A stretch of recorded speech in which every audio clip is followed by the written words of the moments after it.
Greetings, welcome to my kombucha video. The procedures are for demonstration purposes only, and do note that sanitation is of the utmost importance. Initially I built a vat using a gallon tea jar from local hardware store, Walmart I believe. I just cut the spigot off, cleaned it up, and utilizing a piece of plastic tubing, it was I don't know, ½ inch, 7/16, something like that. Cut a piece off the full length of the jar. I then pressed the tubing into the hole where the spigot on that tea jar was located. Be sure to verify that the seal is watertight after you press that tube into that jar. That tube can now be used to both fill the jar with the tea mix and to fill the bottles for the secondary fermentation. You'll see it demonstrated later on in the video.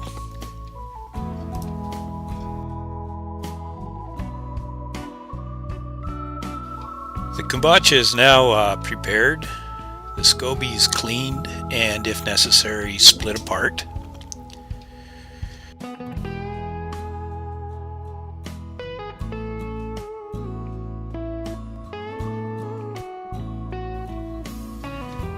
I use a small funnel pressed into the end of the tube in order to fill the jar with the tea mix.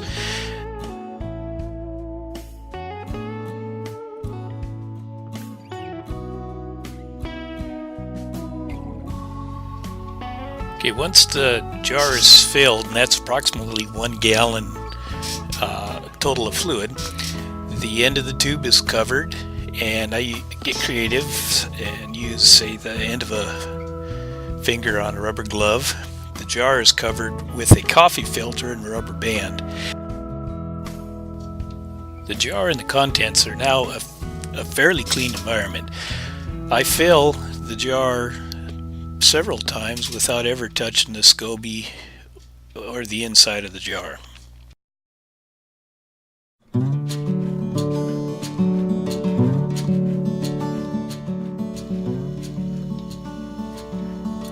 Once the jar is filled with the tea brew mix, I allow it to ferment about 10 days or so.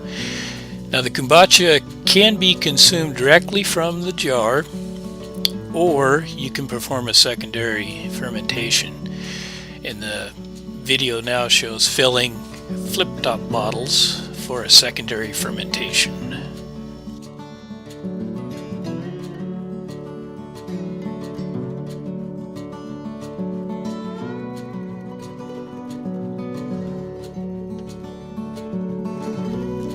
Secondary fermentation can add natural carbonation to the kombucha. The secondary fermentation is accomplished by partially filling a sealable bottle such as these flip tops and adding a natural sugar source. In this situation I'm using apple juice, but you can use any type of fruit juice and even whole fruit, pureed or crushed into the bottles. Once the bottles have been filled and sealed, the secondary fermentation period is about 10 days.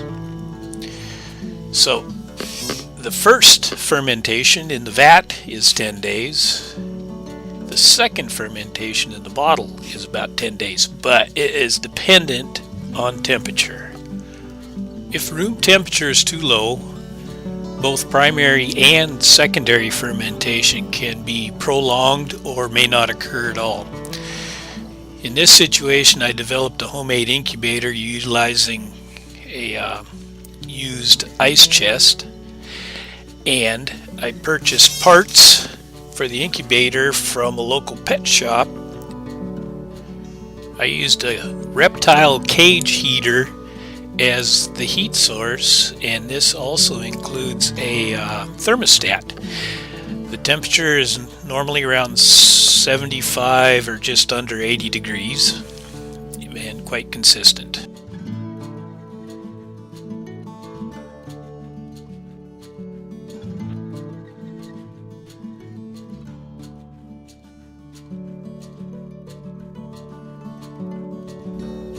do hope you benefit from this video. Please don't criticize the production. It was quite a cluster. But if you do have questions or comments on the content, be sure to send me a message. You take care.